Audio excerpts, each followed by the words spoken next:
Iya,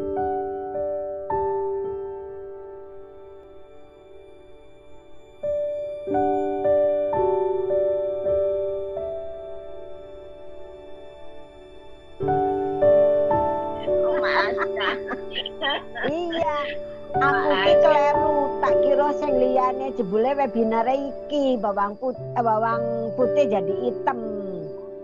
Iki loh, Sampun nanti sepuh kan dijelasin. harus konsumsi bawang putih ini. Nanti dijelasin. Saya yang nggak bisa buatnya, makannya bisa, bisa, Bu. Lah iya mulane iku. Aku pernah bikin Bawang kating juga bisa, gagal sih. Misalnya bawang lain. Nanti dikasih tahu bagaimana gagal dan suksesnya. Makan aja, Oma. Ada ahlinya itu. Saya juga mencoba bikin yang dari bawang kating nih, Pak. Jadi dari yang bawang biasa, bawang masak.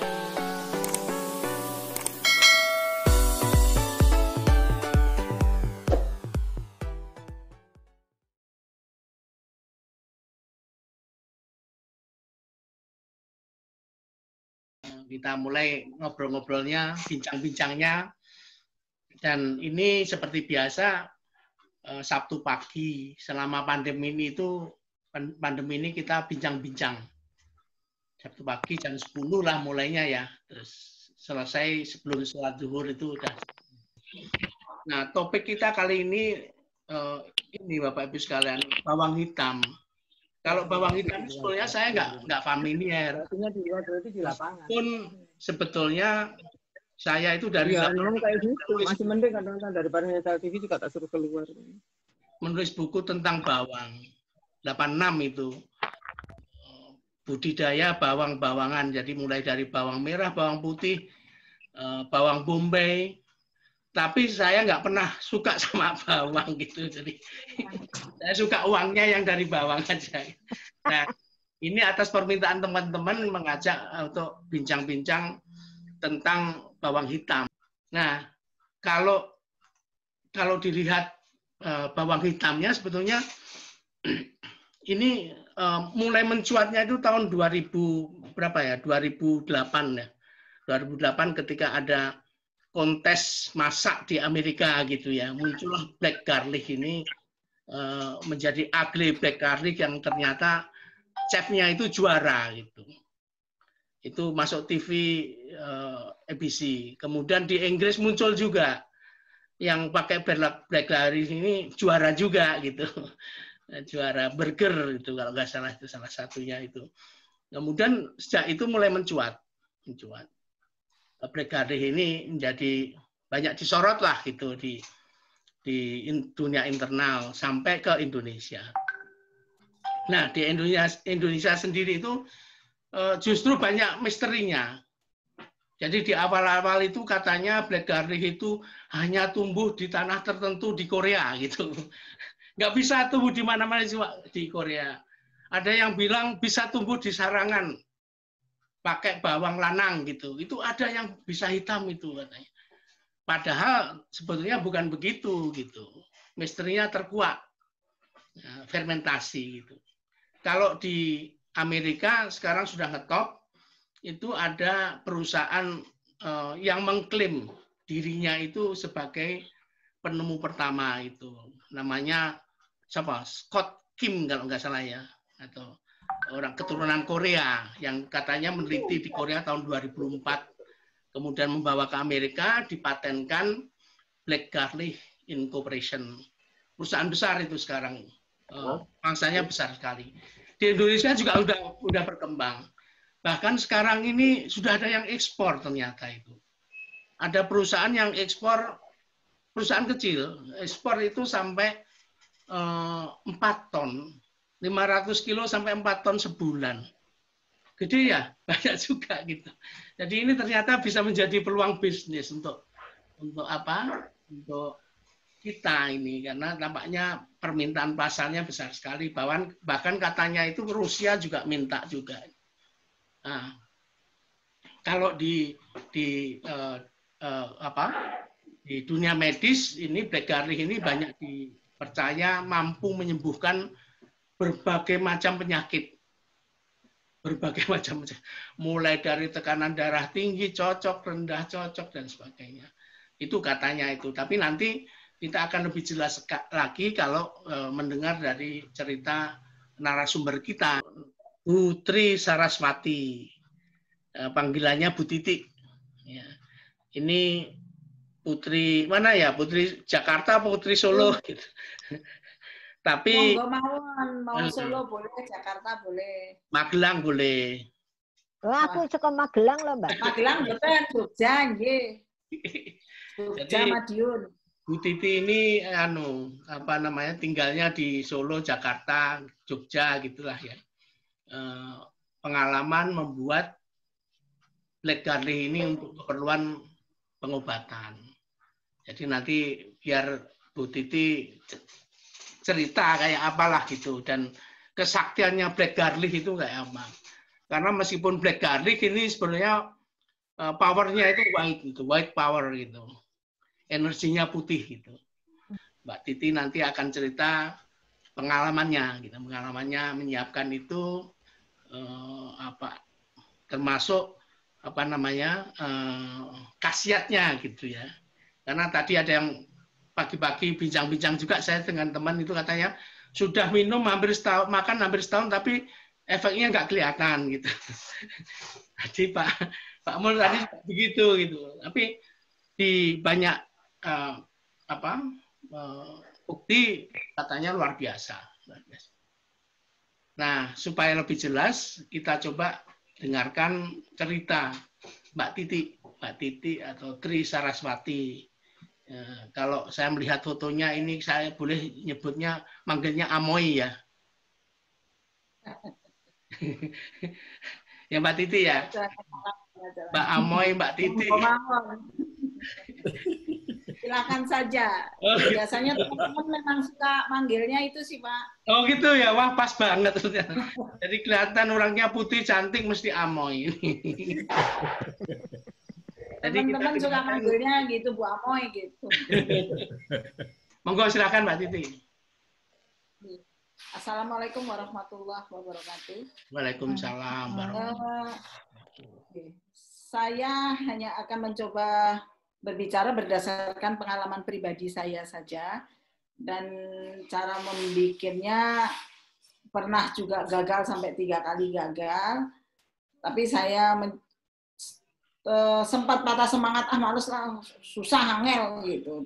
Tapi saya mencoba lagi, alhamdulillah bisa berhasil. Awalnya saya kurang mengerti apa itu bawang hitam dan sebagainya.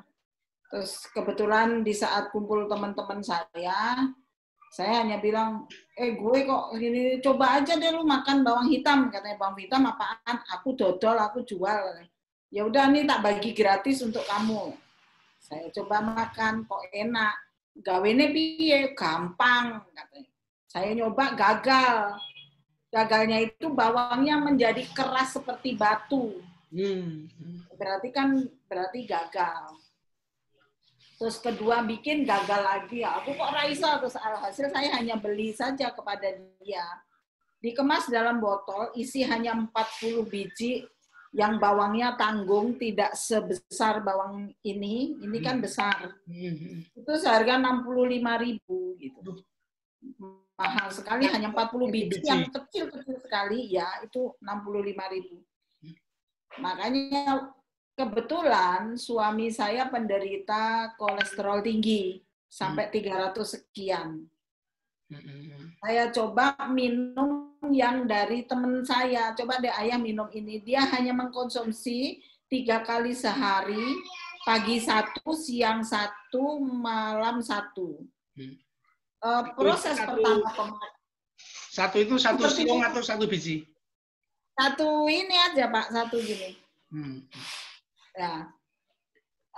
Awalnya proses pemakaian pertama kali, mungkin metabolisme masing-masing orang beda ya, terhadap pengaruh di badannya beda.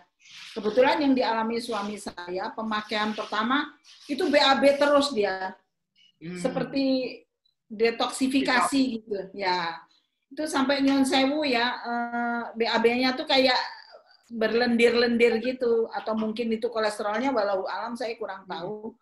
Kok aku buang air terus ya jajal mungkin nopo soko bawang, saya bilang gitu. Mandek begitu berhenti sehari ya BAB-nya berhenti gitu.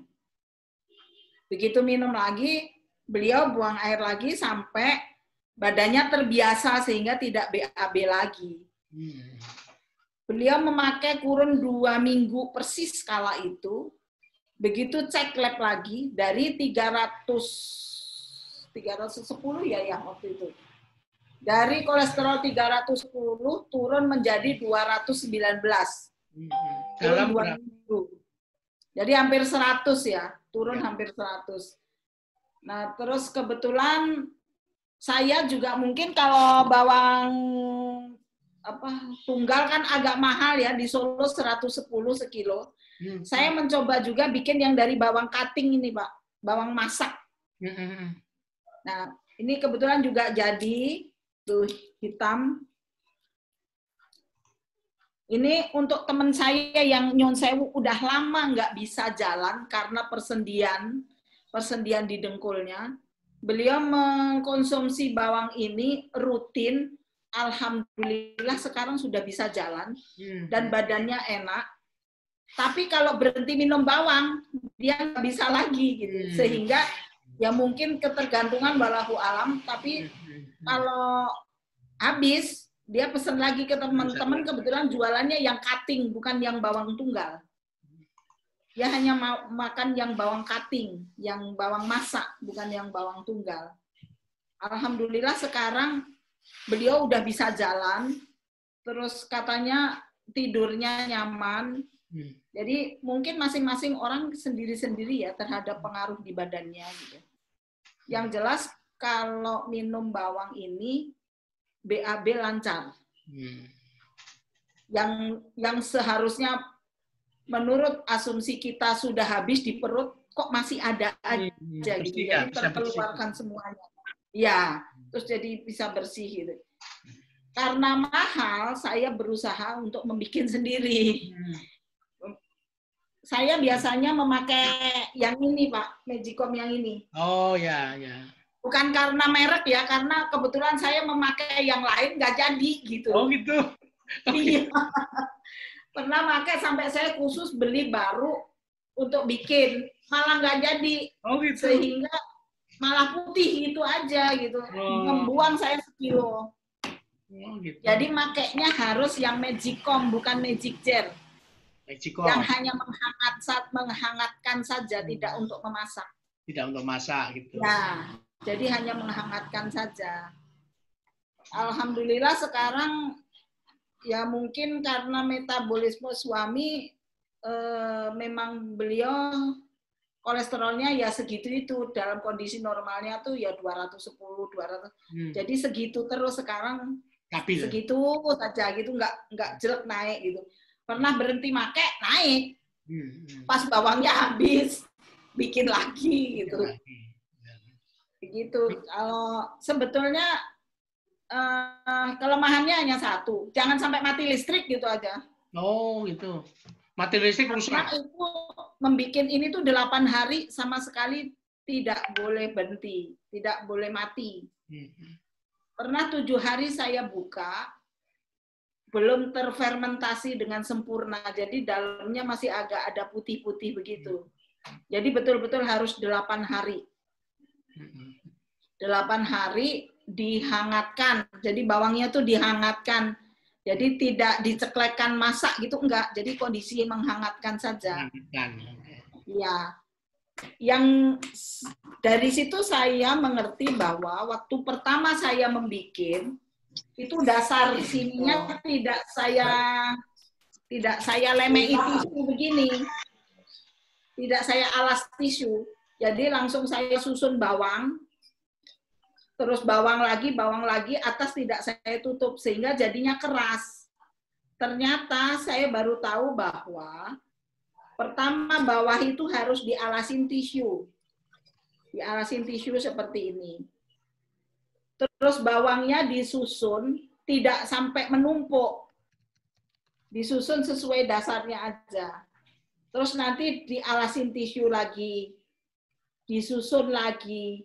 dialasin tisu lagi, disusun lagi sampai penuhnya magicom ini. Oh gitu. Baru ditutup lagi, baru dimasukkan, sudah dicolokkan begitu aja. Si magicomnya jangan sampai dimasak. Langsung tutup, colokan, diamkan selama 3 hari. Begitu 3 hari dicabut listriknya, tapi jangan sampai dibuka magicomnya. Dibuka selama 3 jam.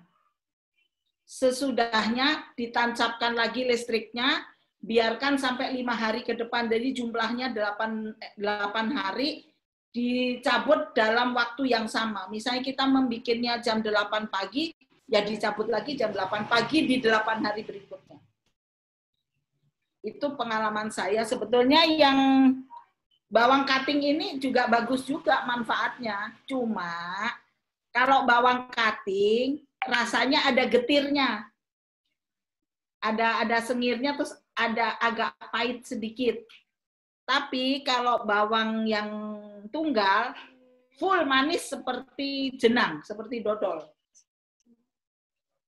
Rasanya meh kaya kurma yo. Ya, itu bergantung dari pengolahannya. Kalau pengolahannya baik, itu rasanya manis, kecutnya itu hampir enggak ada. Dan itu enak sekali. Udah nggak rasa bawang lagi ya? Enggak rasa bawang lagi. Enggak ada itu rasa bawang, enggak ada. Jadi saya mempunyai 2 versi. Saya juga membuat bawang cutting, juga membuat bawang tunggal. Ya, saya membuat 2. Dan manfaatnya ternyata sama. Cuma beda di rasa saja. Rasa lebih enak ya.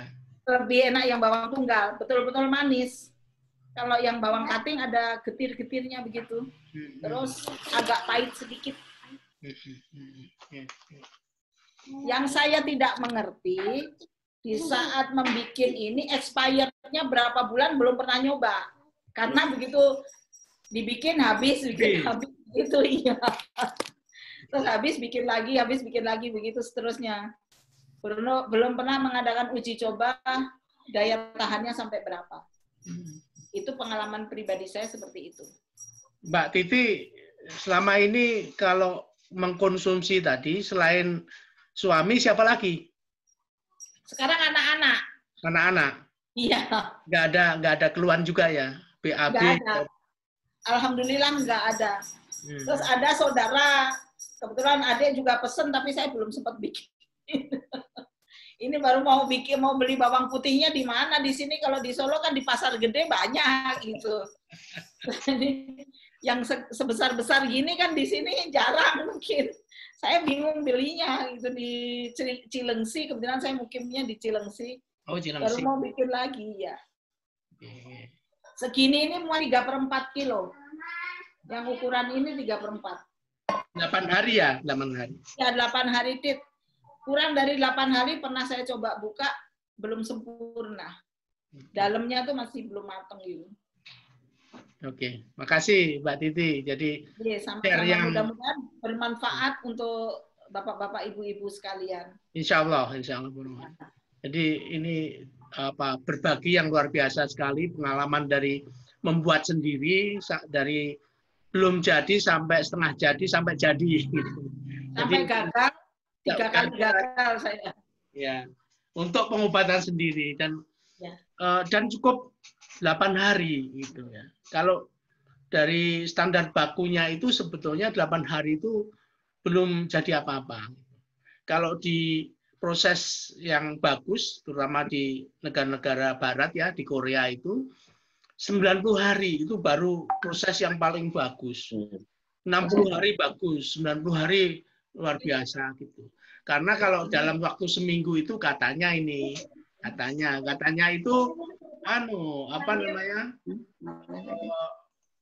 masih putih gitu. Nah, kalau sudah di atas 6 minggu itu bagus gitu. Nah, tapi saya 8 hari udah hitam, Pak. Nggak hitam ya? Udah hitam ya? Ini persis 8 hari ini. Nah, ya artinya sebetulnya proses itu akan saling dipengaruhi gitu ya, karena ini fermentasi mungkin itu ada kaitannya dengan suhu juga gitu. Nah, biar jelas kita coba. Syaratnya jangan sampai mati lampu. Terima kasih Bapak Ibu sekalian atas kontribusinya, ini kesertaannya, dan terutama untuk Mbak Titi, terima kasih banget ilmunya, berbaginya, karena dengan ini kita menjadi lebih tahu dan rasanya hidup ini jadi lebih bermakna lah gitu. Dibandingkan 2 jam yang lalu, saya sekarang lebih mengerti, lebih ahli, merasa lebih ahli dan paham gitu. Apalagi share dari teman-teman yang lain, Pak Waluyo, Pak Yowa, Pak Tua, ya. Pak Yowa, dari teman-teman yang lain. Mudah-mudahan ini menjadi inspirasi bagi kita ke depan gitu. Mbak Titi, terima kasih. Mohon maaf nggak bisa kasih interpretasi apa-apa ini. Jadi ini pro bono di sini. Mudah-mudahan ilmunya itu menjadi ATM lah, ATM selama hidup ini, karena kami yang sudah umur ini butuh sekali tambahan bekal untuk lebih hidup sehat gitu ya. Bukan hidup lebih nyaman saja, tapi lebih sehat lah gitu. Ya, ke depannya lebih baik. Dan Bapak Ibu sekalian, mohon waktunya sebentar saja. Mari kita mendoakan bersama-sama teman kita yang sakit, atau saudaranya yang sedang sakit, atau teman yang sakit, baik yang bisa ikut acara ini atau tidak, untuk diangkat penyakitnya, diberikan kesembuhan, dan diberikan kekuatan, sehingga bisa sehat kembali dan berkumpul dengan keluarga gitu ya. Amin. Amin, amin. Sehat terus sehat. Billahi taufik wal hidayah. Assalamualaikum warahmatullahi wabarakatuh.